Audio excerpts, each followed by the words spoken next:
Sebab apa? Kalau korang tengok dekat nama dia orang, mana ada orang letak nama panggilan macam Upin ataupun Ipin. Mesti dia orang akan letak nama penuh kan.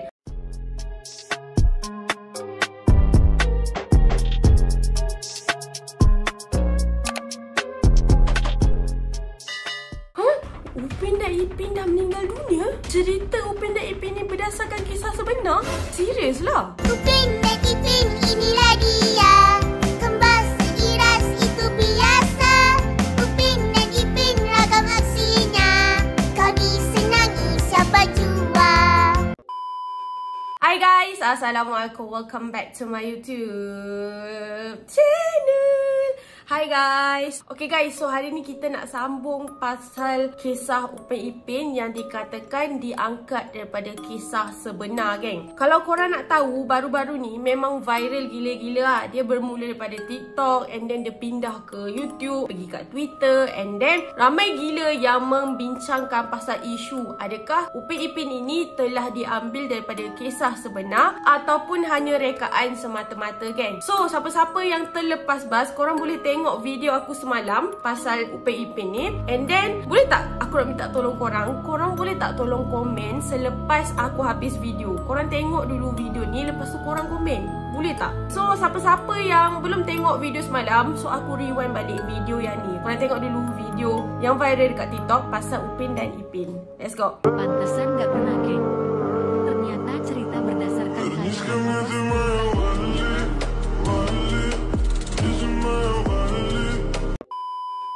Pantesan gak pernah, geng. Ternyata cerita berdasarkan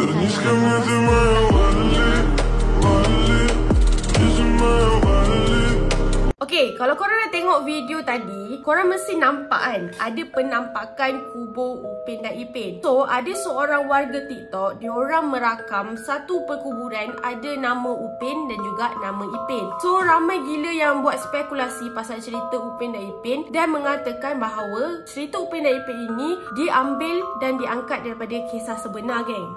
So diorang nak kata yang sebenarnya cerita Upin Ipin tu hanyalah imajinasi ataupun halusinasi sang opah. Sang opah kau. Katanya Upin dan Ipin sebenarnya telah meninggal dunia. Diorang pernah aksiden dan terus meninggal dunia. Semua cerita Upin dan Ipin, episod-episod Upin dan Ipin sekarang hanyalah rekaan opah semata-mata, geng. So that's why lah korang tengok kenapa Upin dan Ipin tak besar-besar, and then banyak gila adegan-adegan yang ramai gila buat jadi konspirasi tau, geng. Selepas itu ramai netizen Malaysia diorang marah lah sebab yang reka-reka ni semua daripada Indonesia tau. Tapi aku rasa macam aku pelik, kenapa nak kena bergaduh, nak marah-marah pasal kartun. Dan nama pun kartun, so mestilah rekaan kan. Lain lah kalau memang dia ambil daripada kisah sebenar and then dia tulis kat situ cerita ini berdasarkan kisah sebenar. Kalau kita tengok kan, logik dia dekat sini, kalau kita tengok kubur Upin dan Ipin tu, nama dia Upin je. Selalu kalau kita tengok kubur kan, mesti ada nama penuh, lepas tu berbenti. And then ada juga netizen yang mempertikaikan bahawa kalau Upin dan Ipin dah meninggal dunia, kenapa diorang tak meninggal pada hari yang sama, pada tarikh yang sama? Kenapa Upin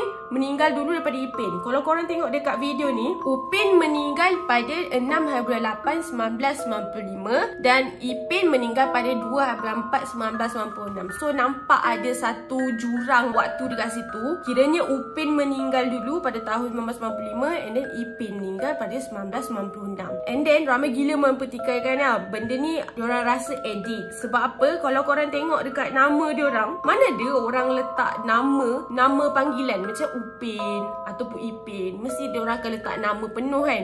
Aku pun bongok juga, aku tak terfikir tau benda tu. So korang tahu tak, baru-baru ni production sendiri, macam video semalam aku cakap production dia tak menjelaskan apa-apa pasal isu ni, tetapi rupa-rupanya setelah sejam aku upload video semalam, pihak production dah pun menjelaskan pasal adakah betul kubur Upin dan Ipin itu real ataupun tak. Okay, so mari kita tengok penjelasan daripada pihak production Upin dan Ipin sendiri, ya. Semalam pihak production cerita Upin dan Ipin, Les Kopak, dia telah menjelaskan pasal isu kubur dan Ipin ini. Korang tengok dia ada post dekat Instagram, dia post dekat Twitter. So kita baca yang dekat Twitter punya. Les Kopek. Dia kata, semua cerita Upin dan Ipin adalah hanya rekaan semata-mata dan ditulis sepenuhnya oleh Les Kopek Production. Ianya tidak diambil atau diinspirasi dari kisah sesiapa yang masih hidup maupun yang telah tiada. So, aku rasa dia just nak clarify lah kat situ. Maksudnya cerita ni tak ada tak ada kaitan pun dengan yang hidup ataupun dah meninggal dunia. Okay, so dia cakap kat sini, idea asal cerita Upin dan Ipin adalah dari Hajah Ainun yang juga pelakon suara opah. Setiap cerita yang ditulis bukan sahaja mudah difahami tetapi juga syarat dengan dengan mesej yang bermanfaat. So kiranya opah ni lah, bukan imajinasi opah tapi opah yang mereka. Faham tak? Opah iaitu Hajah Ainun. Dia yang mereka cerita ni, geng. Siapa yang kata dia ambil daripada kisah inspirasi? Ramai yang kata daripada konspirasi tu katanya opah daripada Malaysia.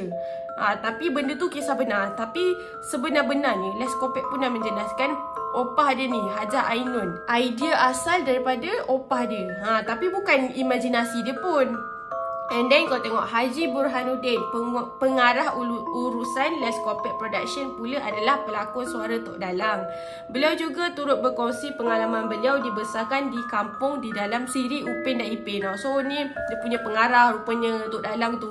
And then dia menjelaskan juga sebab ada beberapa teori yang mengatakan Upin dan Ipin meninggal dalam kemalangan bila ayah diorang nak bawa mak diorang pergi ke hospital tu, geng.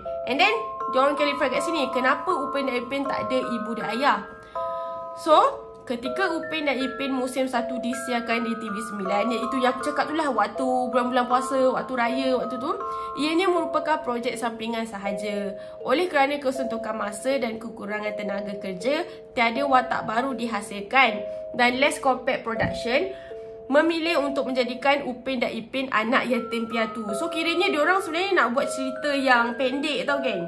Cerita yang tak adalah bersiri macam ni. And then diorang nak cepat, so diorang buatlah Upin dan Ipin ni anak yatim piatu. Diorang tak ada masa dan kekurangan tenaga kerja, nampak?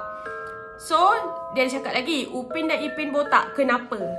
Sebab waktu ketika Upin dan Ipin musim 1, masa awal-awal musim dulu, pihak Les Kopek Production terpaksa memendekkan kos dan mempercepatkan proses pembuatan. Diorang nak buat rambut hair simulation ketika itu terlalu memakan masa. So kiranya nak buat rambut tu, buat rambut Upin dan Ipin yang 1 tu pun memang mengambil masa yang lama tau, geng. So that's why lah dia letak rambut yang sehelai rambut je. Maka Upin dan Ipin direka botak tetapi Upin ada sehelai rambut.